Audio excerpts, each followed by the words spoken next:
நாங்க உங்களை கையெடுத்து கும்பிடுறோம். ஒரு தடவை எங்களை பார்த்து இது அங்கேயே அறிவிச்சுவாங்க. நீங்க இருக்கிற வரைக்கும் நீங்க தான் முதலமைச்சர், யாராலையும் செய்ய முடியாது.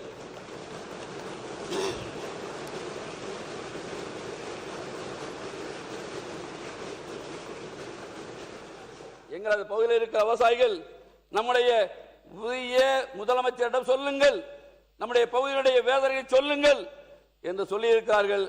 இங்கே இருப்பவர்கள் உங்களுக்கு எதிராக வாக்களித்தவர்கள், நான் உங்களை ஆதரித்து வாக்களிக்கிறேன். நான் உங்களை கேட்டுக்கொள்கிறேன், சிறு குறு விவசாய கடன்களை தள்ளுபடி செய்யுங்கள். நீங்கள் இன்னும் எத்தனை ஆண்டு காலம் ஆனாலும் விவசாயிகளின் நெஞ்சங்களில் நீங்கள் குடியிருப்பீர்கள். கிட்டத்தட்ட 6000 கோடி ரூபாய் தள்ளுபடி பண்ணிட்டீங்க. இந்த 8000 கோடி ரூபாய் தான் இருக்கு. கிட்டத்தட்ட சிறு குறு விவசாயம் என்ன குறிக்கிடாதீங்க, மாண்புமிகு பேரவைத் தலைவர்களை குறிக்கிடக்கூடாது. நான் பேசுவேன்.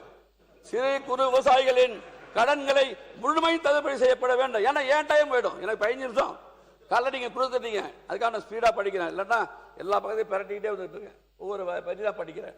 குறிக்கிட காலைல நீங்க சொல்லிட்டீங்க பேரவைத் தலைவர்களை, வேகமா படிங்க, வேகமா படிங்க. 15 நிமிஷம் முடிச்சிட்டேன். சிறு குறு விவசாயிகள் பெற்ற கடன்களை முழுமையும் தள்ளுபடி செய்யணும் முதலமைச்சர்களை. எங்க எதுக்கு வேணாலும் கவர்ச்சி திட்டங்களுக்கு கடந்த காலங்களில் கடன் வாங்கியதை போல உண்மையான நல்ல திட்டங்களுக்கு விவசாயிகளுக்கு உதவுகிற இந்த திட்டத்திற்கு நீங்க எங்க வேணாலும் கடன் வாங்க. ஆனால் சிறு குறு விவசாயிகள், டெல்டா பகுதியில் இருக்கிற சிறு குறு விவசாயிகள் கடன்களை தயவு செய்து தள்ளுபடி செய்யுங்கள். எங்களது விவசாயிகளின் வாழ்வில் ஒளியேற்றுங்கள் என்று உங்களை நான் கேட்டுக்கொள்ள கடமைப்பட்டு இருக்கிறேன். அத்தோடு எங்களுடைய நன்னிலம் சட்டமன்ற உறுப்பினர் குறிப்பிட்டதை போல டெல்டா மாவட்டங்களை, வறட்சி பாதித்த மாவட்டங்களை அறிவியுங்கள். நிதி வரும்போது அவருக்கு உதவுங்கள்.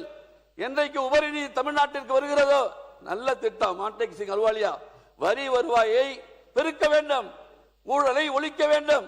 உங்களது எண்ணம் நிறைவேறும். அந்த நேரங்களில் விவசாயிகளுக்கு உதவி செய்யுங்கள். எங்களது மாவட்டம் வறட்சி மாவட்டம். மாண்புமிகு புரட்சித் தலைவர் அம்மா அவர்கள் இருக்கும்போது வறட்சி மாவட்டமாக அறிவித்தார், வருவாங்க. அதே மாதிரி நாங்க உங்களை கையெடுத்து கும்பிடுறோம். ஒரு தடவை எங்களை பார்த்து இது அங்கேயே அறிவிச்சுவாங்க. நீங்க இருக்கிற வரைக்கும் நீங்க தான் முதலமைச்சர், யாராலையும் செய்ய முடியாது.